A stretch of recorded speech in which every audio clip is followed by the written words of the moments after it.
নমস্কার দর্শক বন্ধু, প্রসেনস্ট্র ইউটিউব চ্যানেলে আমি অ্যাস্ট্রোলজার প্রসেন চক্রবর্তী। আজ একটি ভিন্ন বিষয় বা নতুন বিষয় নিয়ে আলোচনা করব। আলোচনা হলো মঙ্গল গ্রহের রাশি পরিবর্তন। আপনারা সবাই জানেন বা অবগত হয়েছেন বা অবগত আছেন যে আগামী 11ই মে 2026 সাল মঙ্গল গ্রহ মীন রাশি থেকে তার নিজস্ব রাশি মেষ রাশিতে প্রবেশ করবে। মেষ রাশিতে মঙ্গল টানা 45 দিন থাকবে।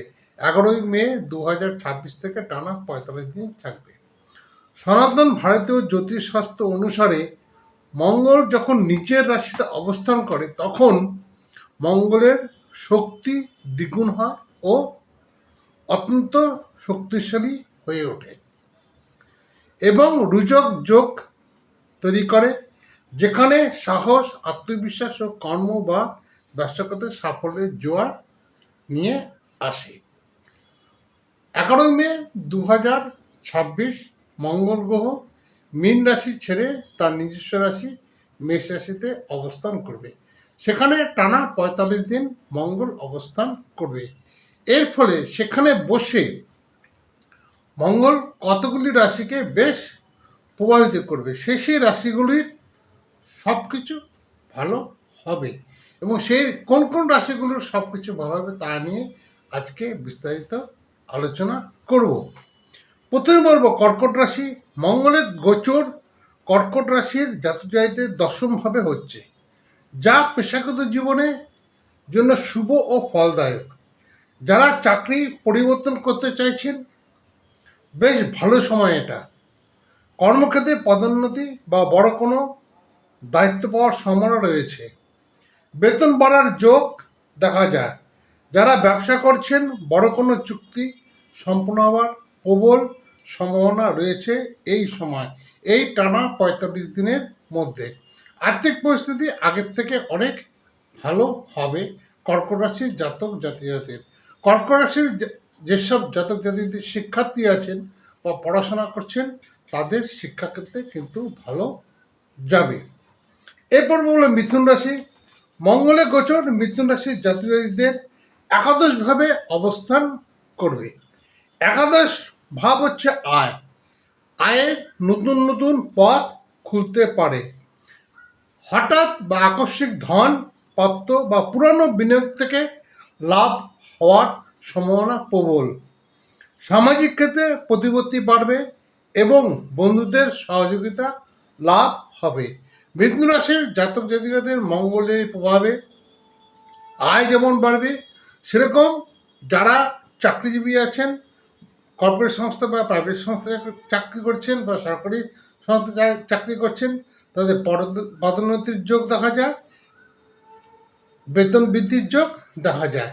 আর যারা নতুন চাকরি পরিবর্তন করতে চাইছেন বা নতুন চাকরি খুঁজছেন বা চাকরি পরিবর্তন করতে চাইছেন, তাদের কিন্তু এই 45টা দিন খুব ভালো সময়। এরপরে বলবো সিংহ রাশি। মঙ্গল সিংহ রাশির জাতীয়দের ভাগ্যের ঘরে অবস্থান করবে। কর্মক্ষেত্রে বিদেশ যাত্রার যোগ দেখা যায় এবং যারা উচ্চশিক্ষার জন্য পড়াশোনা করছেন তাদের সাফল্য হবার সম্ভাবনা প্রবল। পৈতৃক সম্পত্তি থেকে লাভের যোগ দেখা যায়। সিংহ রাশির স্বাস্থ্য নিয়ে একটু চিন্তা করা দরকার। স্বাস্থ্য সচেতনতাই কিন্তু আপনাকে এই সময় খুব ভালো রাখবে। এরপর বলবো ধনুরাশি। ধনুরাশির পঞ্চমভাবে মঙ্গলের অবস্থান সৃজনশীল কাজ সাফল্য আসবে। শিক্ষার্থীদের জন্য সময়টি বেশ ভালো। ক্যারিয়ারের নিত্য নতুন সুযোগ আসার সম্ভাবনা রয়েছে। এরপরে বলবো বৃশ্চিক রাশি।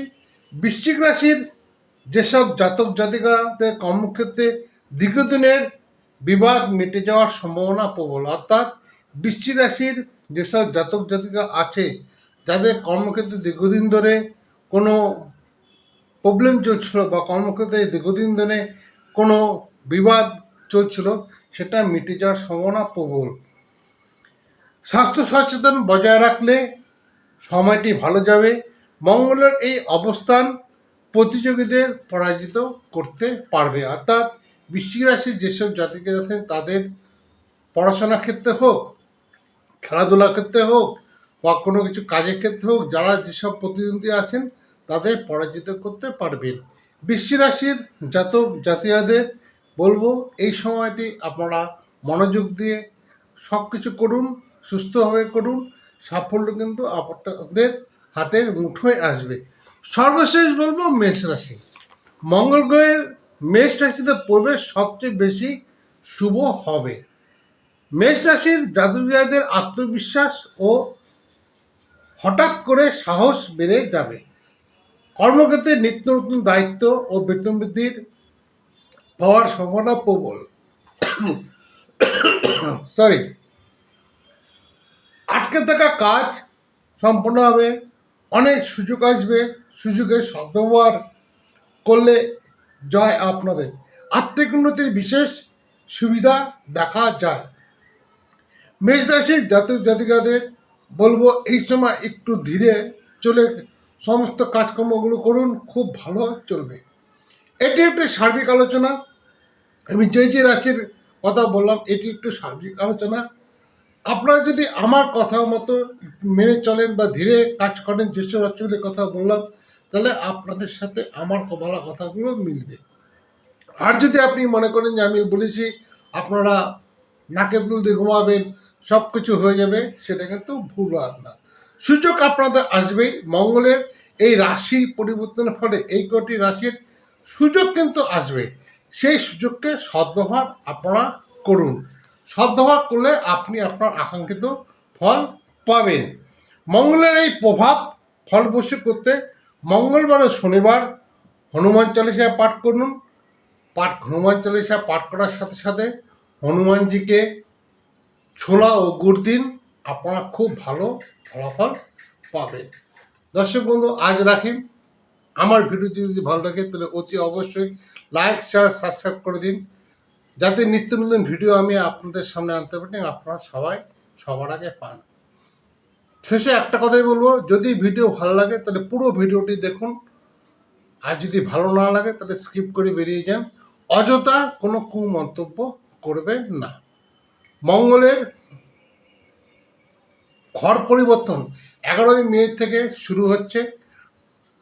মঙ্গল মেষ রাশিতে থাকবে টানা 45 দিন। এই টানা 45 দিন থাকার পরে কোন রাশির কী হবে, কোন কোন রাশির প্রভাব প্রতিপত্তি বৃদ্ধি হবে, কোন কোন রাশির কাজকর্ম হবে, এই নিয়ে একটি সার্বিক আলোচনা আজ রাখি। আপনারা সবাই ভালো থাকুন। দর্শক বন্ধু, আমাকে যারা অনলাইন দেখাতে চান তারা আমার হোয়াটসঅ্যাপ নম্বর 9475810071 এই নাম্বারে হাই লিখে পাঠান। আমি আপনাদের জানিয়ে দেবো যে আমি কখন আপনাদের সময় দেবো। নমস্কার দর্শক বন্ধু, সবাই ভালো থাকবেন।